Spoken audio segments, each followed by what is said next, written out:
ایک بار حضرت صلی اللہ علیہ وآلہ وسلم لوگوں میں بیٹھے ہوئے ان سے باتیں کر رہے تھے۔ اتنے میں ایک دیہاتی آپ کے پاس آیا اور پوچھنے لگا کہ قیامت کب آئے گی۔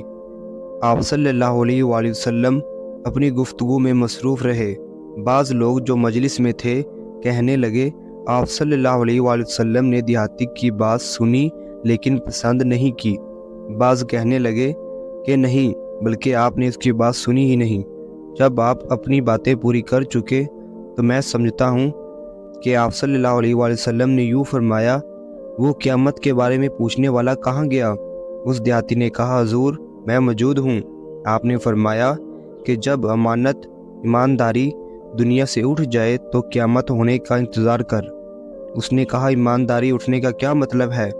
آپ نے فرمایا، جب حکومت کے کاروبار نالائق لوگوں کو سونپ دیے جائیں تو قیامت کا انتظار کر۔